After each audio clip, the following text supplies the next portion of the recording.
আসসালামু আলাইকুম রহমতুল্লাহ। আজবটস থেকে আমি নাবিল। আপনাদেরকে আমি দেখানোর চেষ্টা করব টয়োটা প্রিমিও গাড়িটি এবং দিনের পর দিন কিভাবে এই গাড়িটা মানুষের চাহিদার সুযোগ নিয়ে প্রাইসটাকে অনেক বেশি বৃদ্ধি করেছে, সেটা আমি আপনাদেরকে তুলে ধরার চেষ্টা করব।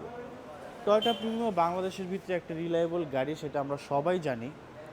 বাট এই গাড়িটা আমরা যদি একটু অন্যভাবে চিন্তা করি, এটা বাংলাদেশের ভিতরে এখন অনেক বেশি প্রাইসে যাচ্ছে এবং প্রাইসের তুলনায় এই গাড়িটা কিন্তু খুবই বেসিক একটা গাড়ি। আপনি জাস্ট গাড়িটা উঠবেন, ড্রাইভ করবেন, দ্যাটস ইট। এক্সট্রা কোনো ফিচার এই গাড়িতে নাই।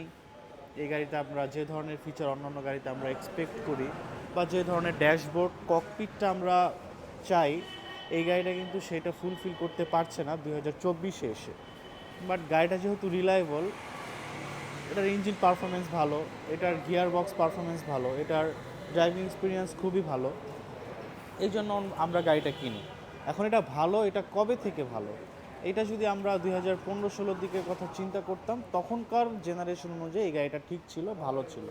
আর 2022-23-24-এ এসে 47-48 লাখ টাকায় টয়োটা প্রিমিও কিন্তু ভালো গাড়ি না। এই গাড়িটার প্রাইস যদি আপনার 40 লাখ টাকার ভিতরে থাকতো, 35 লাখ টাকার ভিতরে থাকতো, তাহলে আমি বলতাম এই গাড়িটা বেস্ট। বাট প্রাইস বা বিবেচনায় কিন্তু এই গাড়িটা ভালো না।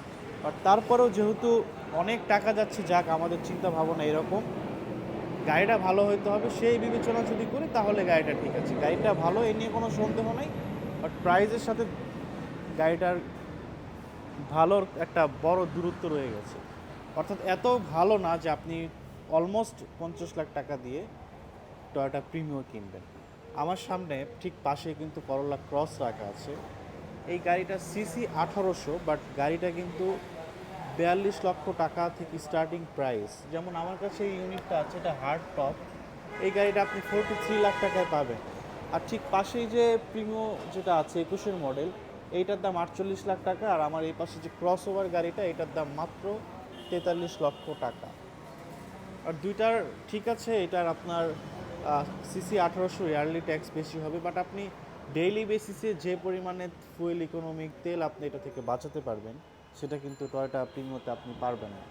সো এই হচ্ছে তফাৎ। এছাড়া এই গাড়িটা উঁচু, এই গাড়িটার ড্যাশবোর্ডে অনেক ধরনের ফিচার আছে, আপনি ভালো মনিটর পাবেন। বাট এটা সেই আমলের থেকেই শুরু হয়েছে, একদম টয়োটার বেসিক একটা মনিটর, নাথিং স্পেশাল।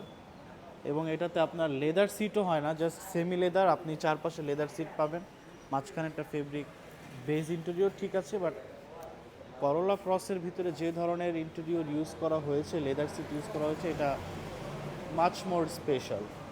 সো এই ছিল আজকের ভিডিও। ভালো লাগলে সবাই দোয়া করবেন, আর একটু সচেতনতা রেখে কোন গাড়িটা ভালো কোন গাড়িটা খারাপ সেটা নেওয়ার চেষ্টা করবেন। আসসালামু আলাইকুম রহমতুল্লাহ।